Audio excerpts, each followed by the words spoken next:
So it is Wednesday night. I spent the whole day editing the last video you guys saw. Yeah, I know. Get on me for not sticking to my daily uploads. I get a lot more work done on the cars when I don't hold myself to those daily videos. Plus, I have just been scrambling with ordering parts just so I can get the S13 ready for this weekend's drift event. And I'm just hoping that I can pull it off. I finally received all of my replacement parts. I got a new fuel filter / fuel pressure regulator to install, as well as a new coolant temp sensor, a new fuel pump, and the sock for it. And it's just a matter of getting it all in the car now. I was totally thinking about just trying to do it tomorrow when it is a lot warmer outside. I would say it's about maybe 55 degrees, which is cold to me, but I have to knock this out now because if this isn't the fix, then I'll have an extra day to at least troubleshoot. So let's get right to it.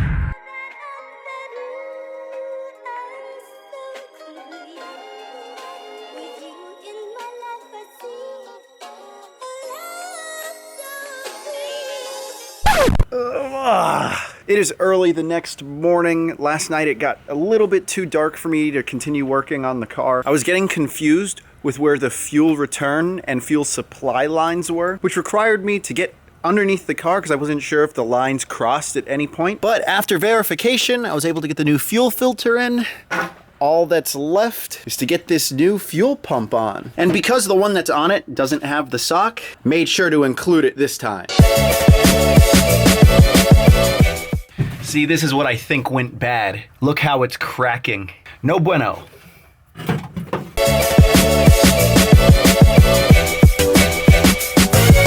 All right, fuel pump is in. Everything's tightened down. In retrospect, I probably should have made sure that the fuel pump works before I, bolted everything down. But I guess here goes nothing. If this doesn't fix the issue, then I guess we're back to square one.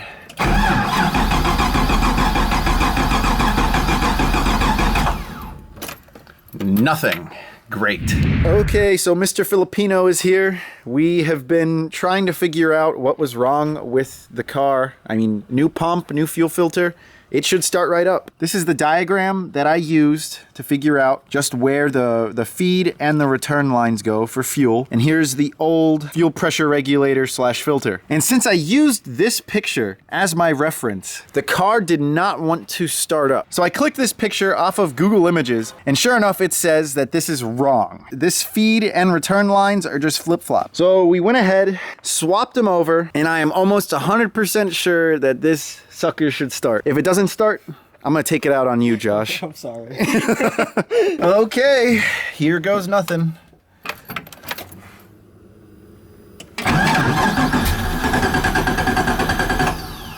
What? It sounded like it wanted to turn over.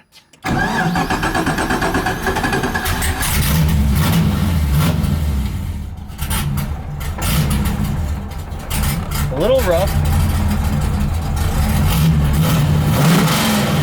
There we go. She's running. Sweet. Good deal. Too loud for you, Josh? Yeah, a little too loud. Louder than my busa. Good to know that this thing is running now. There shouldn't be anything holding me back from drifting this weekend, now that I think about it. So because the car wasn't running, and I had planned on as soon as I got it running to go get it aligned, I called up Nick from Pet Boys up in Jacksonville to see if he had any free availability to align this thing. And sure enough, he said Friday morning he'd be free. But before I take it to him, I do want to mess a little bit with my heights, because I know I've seen a couple of you guys comment saying that the rear looks higher, which makes sense that it would be because I'm running 18s rear, 17s front. So we'll go ahead and mess with them just to see. And look who just rolled up. My buddy Caleb. When did you get these RPF ones, sir? Like 2 days ago. Wow. Looking good. My favorite wheel, of course. My buddy Steven actually dropped off these tires this past Sunday so that Caleb can drift in Gainesville this weekend. You excited? Oh yeah. You gonna do well or are you gonna suck? I'm gonna suck. No walls though. Yeah, that is true.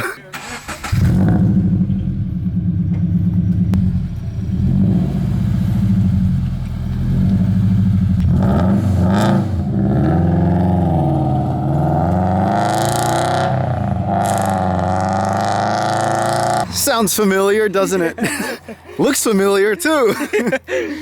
All right, went ahead and adjusted the coilovers on the front to raise the height a little bit as opposed to dropping the rear. I already have enough fitment issues as it is, so dropping the rear is only gonna make me rub even more. So we went about 1/4 of an inch higher on both sides, which should help with this clearance issue I'm having right here. That's pretty gnarly. But while we were sitting here messing with the height, my sway bar shipped from Sicky Manufacturing. And I figured, well, it's already up in the air, we might as well install this sucker. Yesterday they overlooked me, yesterday they played me, yesterday they told me get a job, this won't save me, yesterday they left. Big shout out to Sicky for sending me these decals and shirts. Ah, that's kind of cool. It's a sway bar. You not know what a sway bar is, Josh? I'm a bike guy. Oh, you're a bike guy? Mr. Hayabusa? Mr. 180 mile an hour flyby. Got the C-clamps on with the supplied grease on the bushing itself. I guess it's time to try to fit this thing on. I don't know how it's gonna work or how easy it's gonna be, especially given that I don't have stock front lower control arms, but we'll make it work. Okay, we got the sway bar installed. It was a pretty straightforward install. I will say though, for the C-clamps that attach the sway bar bracket, it would be beneficial if you had like an Allen head bolt. I think this is 8mm that attaches to a ratchet, since it uses an Allen bolt to hold the bracket on. And this makes it a lot easier to tighten. Now all we have to hope for is that we don't have any clearance issues on full lock once the wheels are mounted. Okay, well, full lock, we are ever so slightly so close to rubbing on the sway bar. I guess we should put the car down to see with the suspension compressed what it does. I will say though, we did put it on the medium setting since this is an adjustable sway bar. All right, so Alan's gonna start the car and see how much clearance we have. He actually took it off the jacks already.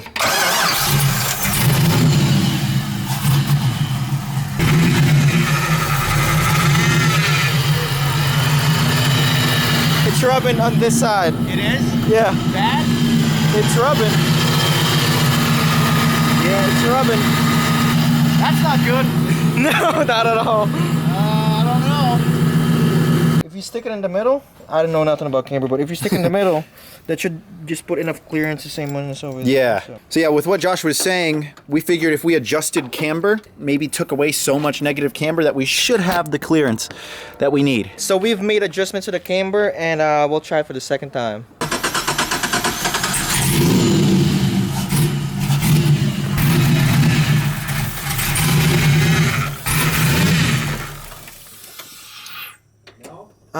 It's still rubbing. Really?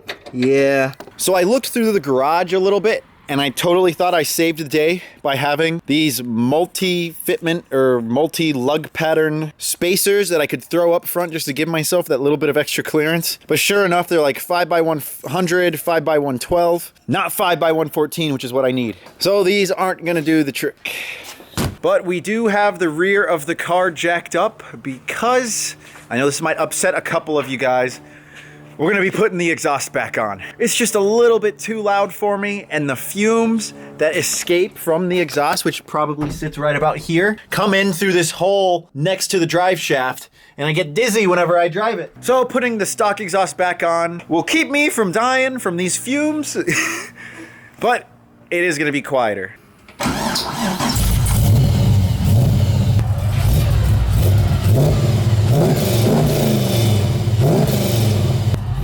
So much better. It actually does. All right, well, I guess it's all down to this test drive. I mean, really nothing much has changed. I just want to make sure it doesn't cut out on me when I floor it. And I kind of want to see this difference in this sway bar. So we're basically taking the car out for a test drive. She better start up right now. What? What? What?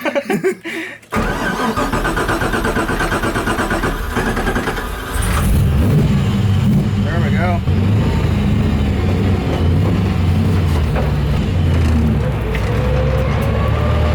Steering wheel's still off center from the last drift event.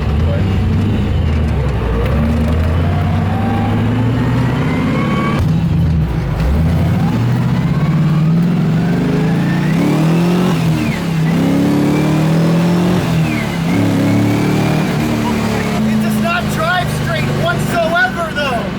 It's very sketchy.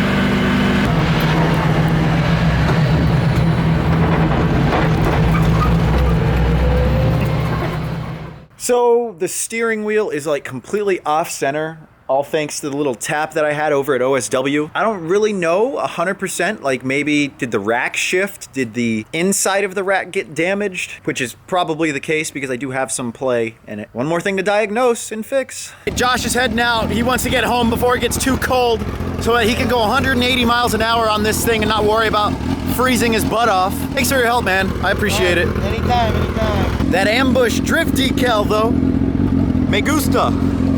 Bye, Josh.